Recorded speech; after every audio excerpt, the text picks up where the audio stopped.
역사상 가장 어두운 철학자 중 한 명이 있습니다. 그의 이름은 아르투어 쇼펜하우어. 1788년 독일에서 태어난 이 철학자는 비관주의의 철학자로 불리며 삶 전체를 고통과 고뇌에 대한 깊은 성찰로 채웠습니다. 하지만 역설적이게도 그의 어두운 철학은 오늘날 우리에게 깊은 위로와 지혜를 선사합니다. 왜 그럴까요? 오늘 우리는 이 위대한 철학자의 삶과 그가 발견한 진리의 세계로 여행을 떠나겠습니다. 쇼펜하우어의 철학을 이해하려면 반드시 그의 삶을 알아야 합니다. 왜냐하면 그의 사상 하나하나는 살아있는 경험에서 비롯되었기 때문입니다. 쇼펜하우어는 부유한 상인 집안에서 태어났습니다. 아버지는 성공한 사업가였고 어머니는 당시 드물게 필명 없이 책을 출판한 여성 작가였습니다. 겉으로 보면 완벽한 가정처럼 보였죠. 하지만 내면은 달랐습니다. 아버지는 우울증으로 고통받고 있었습니다.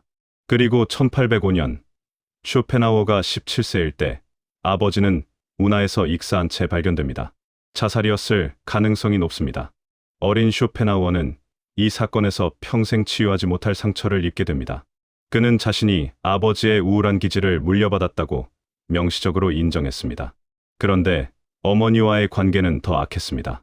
쇼펜하우어는 자신의 일기에 이렇게 적습니다. 어린 시절 가장 행복했던 순간들은 어머니와 떨어져 있을 때였다. 그는 어머니와 극도로 안 맞았습니다. 그녀는 자유로운 영혼이었고 아들은 그녀의 사회적 활동과 낭만적 성향을 혐오했습니다. 이 관계에서 비롯된 상처는 그의 인생 전체를 규정했습니다. 이러한 가정환경 속에서 젊은 쇼펜하우어는 사람들 전반에 대한 불신, 극도로 우울한 세계관, 누구와도 가까운 관계를 맺지 못하는 성향, 그리고 끊임없는 불안감과 공포증, 건강염려증을 키워갑니다. 그런데 역설적이게도 이 모든 고통과 불안감이 바로 그를 진정한 철학자로 만들었습니다. 아버지의 죽음 이후 쇼펜하우어는 세속적인 상인의 삶에서 해방됩니다. 아버지는 그를 상인으로 만들려고 했지만 이제 그는 자유로워졌습니다. 그리고 그는 거의 맹렬하다고 할 수 있을 정도로 학문에 몰두합니다. 의학, 철학, 수학, 역사, 물리학, 천문학. 그는 모든 학문을 섭렵했습니다. 그의 스승들은 그의 진전에 놀라 마지 않았고 그가 뛰어난 고전학자가 될 것이라고 예언했습니다. 동시에 그는 정말로 뛰어난 언어 천재였습니다. 독일어, 영어, 프랑스어, 이탈리아어, 스페인어, 라틴어, 고대 그리스어까지 7가지 언어를 완벽하게 구사했습니다. 하지만 아이러니하게도 이 모든 학문적 성공도 그를 행복하게 만들지 못했습니다. 1813년 그는 조용한 시골로 물러나 박사 논문을 씁니다. 이 논문에서 그가 제시한 철학적 원리는 간단하지만 깊습니다. 아무것도 그것이 왜 그러한지에 대한 이유 없이 존재하지 않는다. 이것은 사소해 보이지만 우리가 세계를 어떻게 지각하는지의 근본을 규정합니다. 그리고 이것은 훗날 그의 대표작의 핵심 주제가 됩니다. 이 시기에 쇼펜하우어는 인생 최고의 만남을 경험합니다. 힌두교와 불교와의 만남입니다. 그는 우파니샤드의 라틴어 번역본을 손에 들었을 때 마치 오랫동안 헤매던 자가 집을 찾은 듯한 기분을 느꼈습니다. 그는 생애 대부분 동안 매일 밤 잠들기 전에 우파니샤드의 몇 페이지를 읽었습니다. 그리고 그는 이렇게 적었습니다. 이것은 세상에서 가능한 한 가장 보람있고 고양시키는 독서이다. 원문 자체를 제외하면 말이다. 그것은 내 삶의 위안이었고 내 죽음의 위안이 될 것이다. 여기서 놀라운 일이 일어납니다. 서양 철학의 전통 속에서 독립적으로 사고하던 젊은 쇼펜하우어가 동양의 고대 철학 전통을 만났을 때 자신이 이미 도달한 결론과 거의 동일하다는 것을 발견하게 된 것입니다. 이것은 그의 철학에 깊은 확신을 부여했습니다. 마치 두 대륙에서 다른 길을 통해 같은 봉우리에 도달한 것처럼 말입니다. 1818년 쇼펜하우어는 자신의 걸작을 완성합니다. 의지와 표상으로서의 세계. 그는 불과 30살입니다.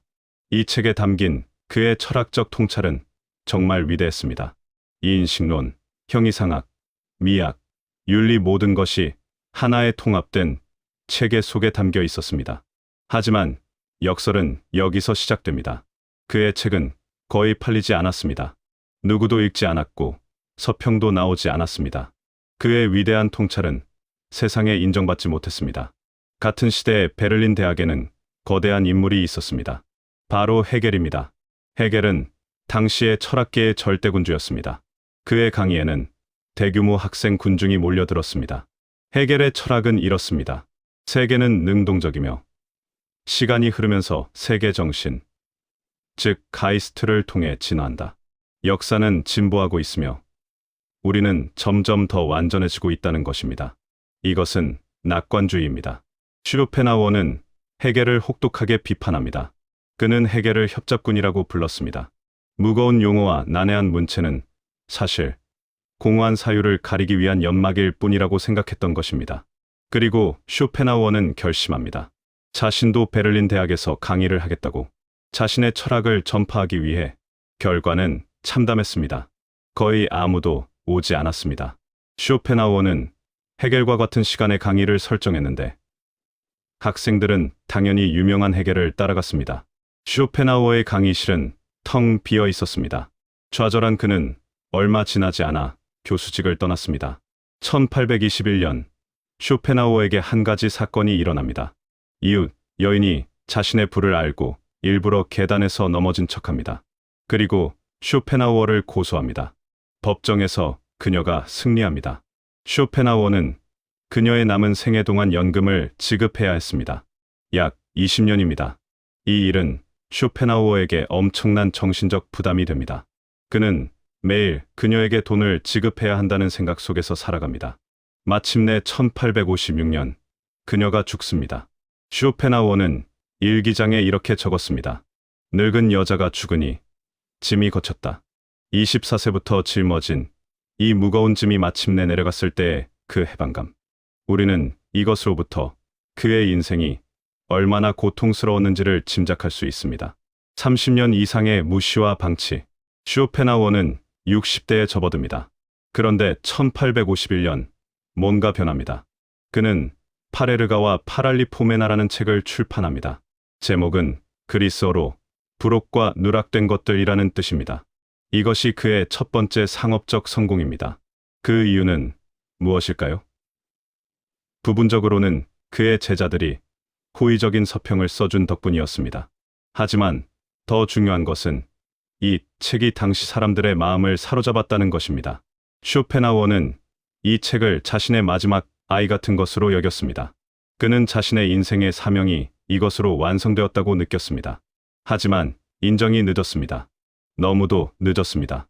쇼펜하우어는 이 나이에 인정받기 시작했지만 여전히 세상 사람들과 어울리기를 거부했습니다.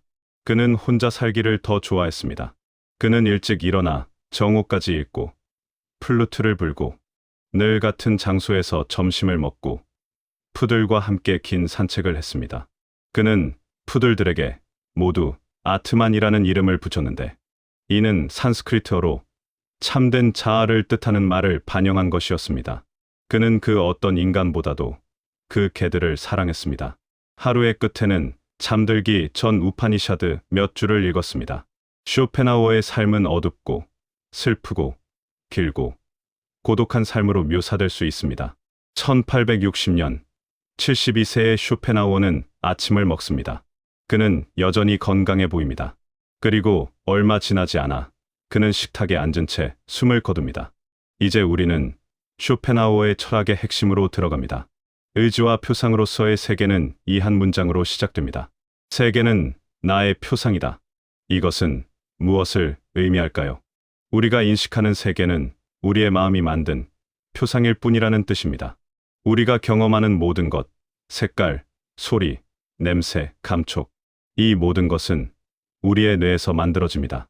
우리는 객관적인 세계에 직접 접근할 수 없습니다. 항상 우리의 주관적 표상을 통해서만 세계를 알 수 있습니다.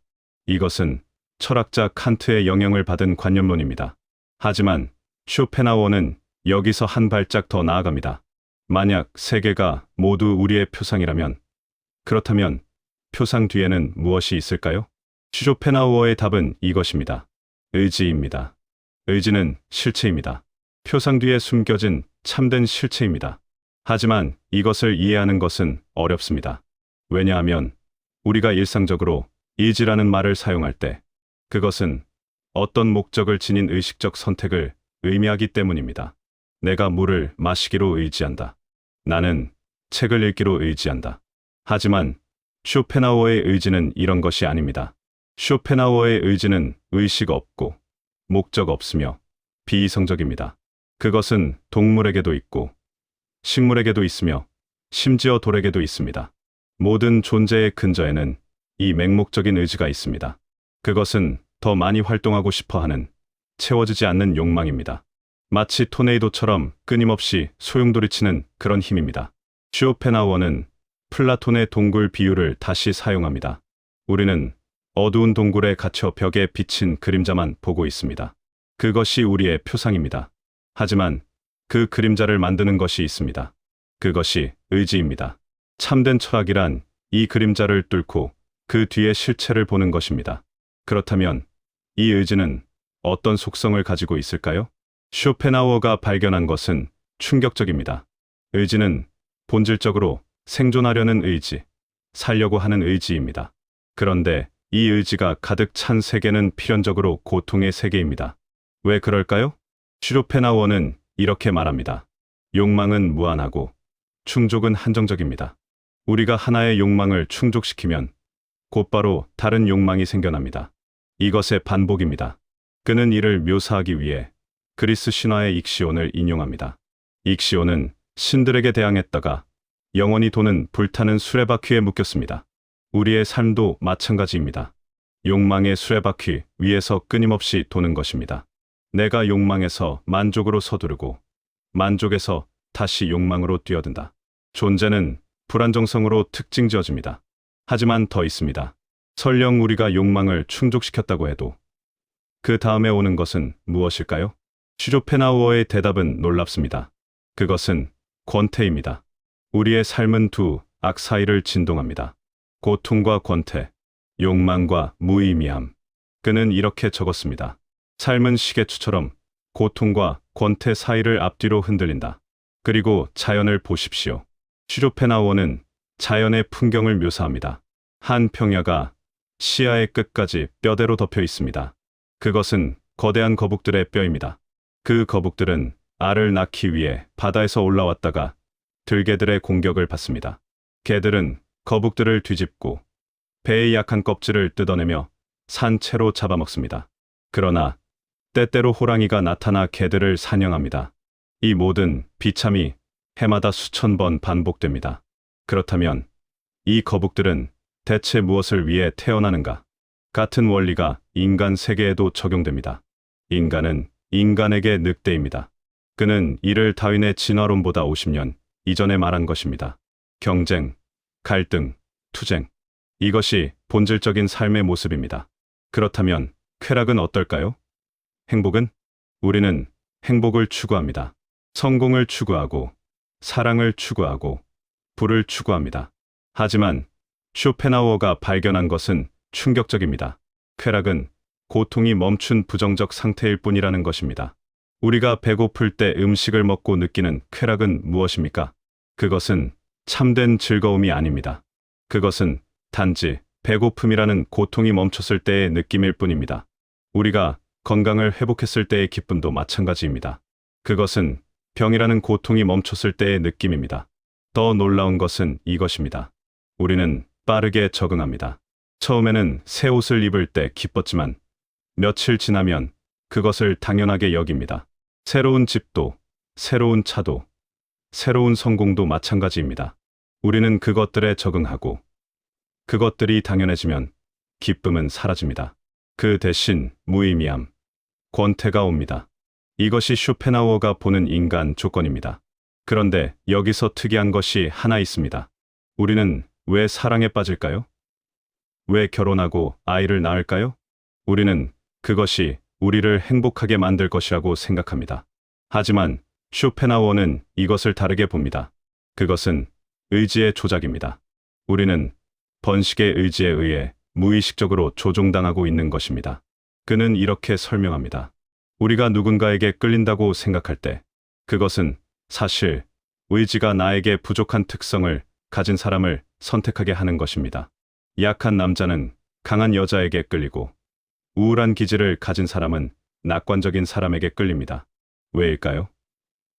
이렇게 짝을 지음으로써 균형 잡힌 아이를 만들기 위함입니다. 이 모든 것은 의지가 종의 번식을 위해 계획한 계략입니다. 프로이트는 후대의 성 이론을 제시했는데 쇼펜하우어는 이미 100년 전에 이것을 말한 것입니다. 프로이트는 쇼펜하우어의 글을 읽고 놀라서 자신의 이론이 이미 먼저 나왔다는 것을 인정했습니다. 그리고 쇼펜하우어의 말입니다. 죽음과 번식의 교대는 종의 맥박과 같다. 죽음은 종에게 있어 개인에게서 잠과 같은 것이다. 이것이 자연의 불멸성에 관한 위대한 교리이다. 이제 질문이 생깁니다. 만약 세계가 이렇게 고통으로 가득하고 의지의 장난장이라면, 그렇다면 우리는 어떻게 살 것인가?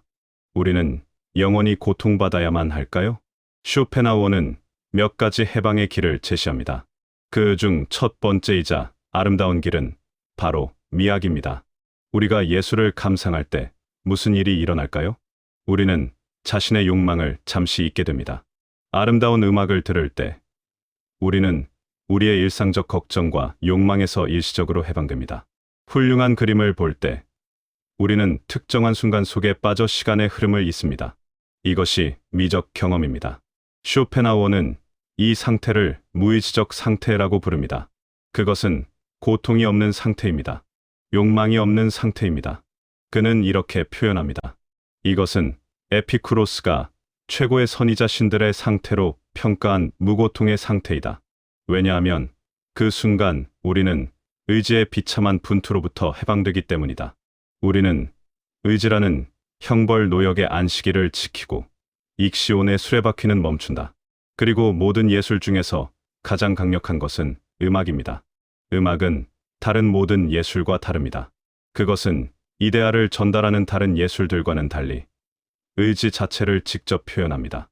음악은 우리의 가장 깊은 내면을 울리며 우리 내면의 토네이도를 가라앉힙니다. 쇼펜하우어는 이렇게 적었습니다.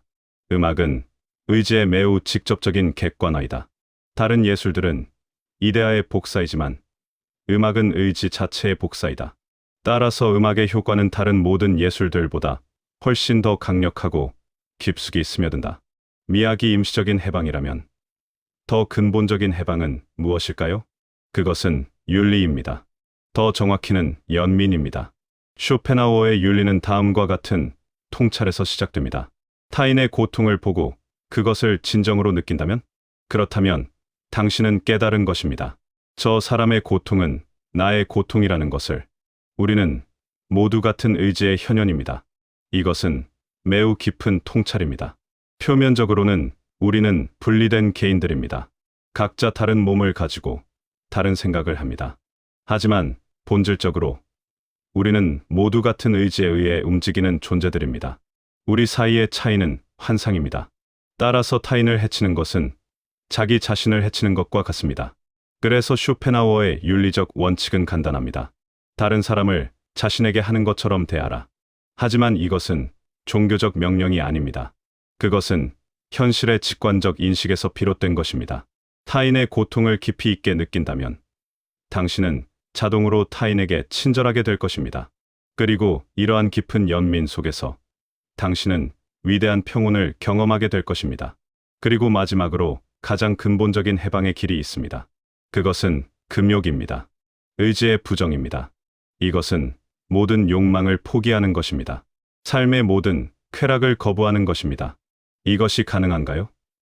가능하지만 극히 어렵습니다. 대부분의 인간에게는 불가능에 가깝습니다. 하지만 쇼펜하우어는 이 길을 폄하하지 않습니다. 왜냐하면 이 길은 참된 해방이기 때문입니다. 아니, 유일한 해방일 수도 있습니다. 미학은 일시적인 위로입니다. 예술을 감상하는 동안은 고통이 사라지지만 결국 우리는 일상으로 돌아옵니다. 윤리와 연민도 우리를 덜 비참하게 만들지만 여전히 존재의 고통은 남아 있습니다. 하지만 의지의 부정을 통한 금욕은 참된 해방입니다. 그것은 더 이상 욕망이 없다는 뜻이기도 합니다.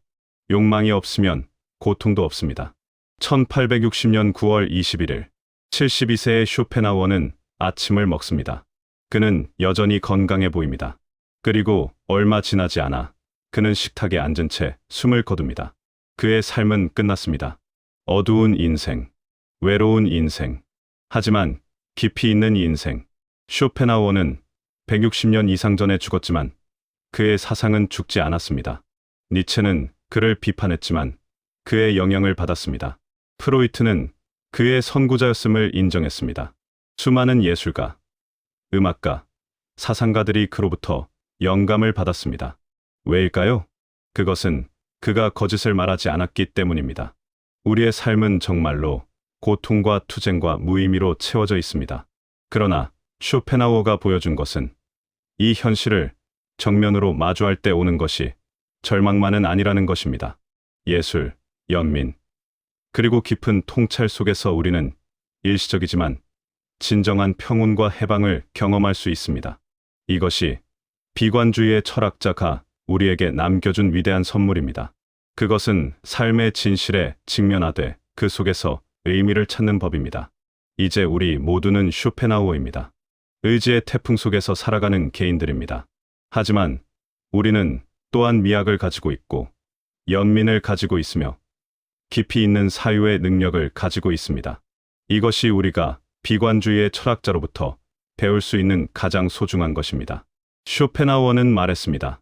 이것을 읽는 당신이 어디서 이 말들을 만났든 이것은 당신의 삶에 대한 말입니다.